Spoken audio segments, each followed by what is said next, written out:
then make those tweaks in the days and weeks ahead as well. Again, we're taking this step by step. Nothing is overnight.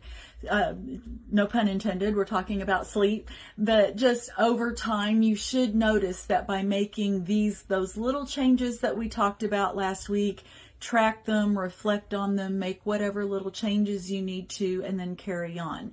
So this week we're going to do the same thing, only with hydration. So about 75% of the American population is dehydrated. So don't feel like you're alone with that.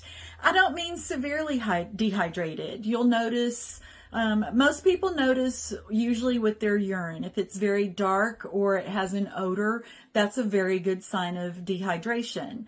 However, if you drink a bunch of water, and every time you drink about 16 ounces of water, typically a bladder can hold about 2 cups of water. So if you drink a lot of water and 20 minutes later you're going to the restroom and your urine is clear and you're using the restroom a lot right after you drink and you're thinking, I am so hydrated, that is actually, I hate to break it to you, that is a sign of dehydration. So let me explain. When your cells are dehydrated, and before I go into that, if you'll scroll down on this same page, I posted a graphic earlier I think maybe even just yesterday, of what the benefits of hydration are for you. But there at the bottom are 2 little graphics of hydrated happy cells and dehydrated gummy cells. So you can notice that the hydrated cells are round and bouncy and they're farther apart from each other, and those are your happy hydrated cells. The dehydrated cells are a little more elongated. You'll notice there's darkness in the center of that, and they're all kind of crunched together. So using the grapes and the raisins as a visual, grapes are round and juicy and bouncy, and if they're on the stems in a bunch, there's spaces in between them.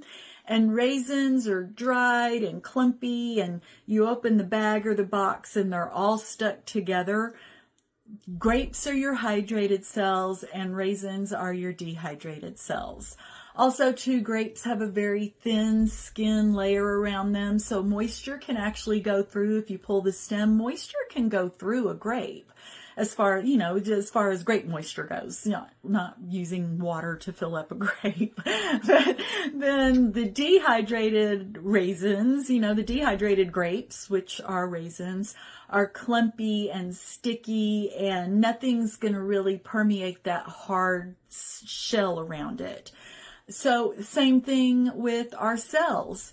Water can flow through nice, happy, healthy cells, but when they're clumped together like that and they're got that tougher skin on them, it takes a little extra work to break those apart and rehydrate them up. So how do we do that? The easiest way, of course, everyone thinks is to drink more water. If I drink more water, I'll be more hydrated.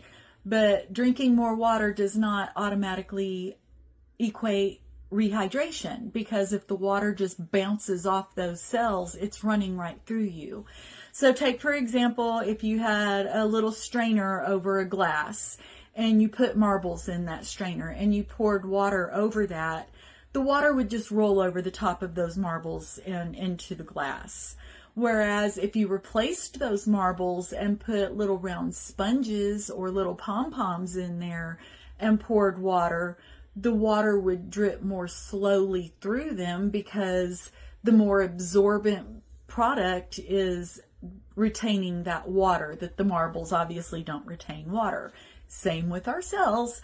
Hard cells, the water's going to bounce right off, and hydrated cells, just like with that really hard sponge that I talked about last week, if you have a a dried out grungy sponge and you just open the water full blast on it, that water's just going to bounce right off of it. It's not going to hydrate that sponge.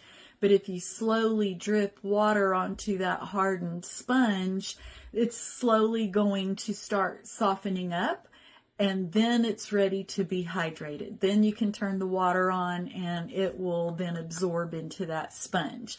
So that's what I'm going to talk to you about today, is how are we going to break through those hardened, raisin, stuck together gummy cells and make them more open and receptive to accepting water.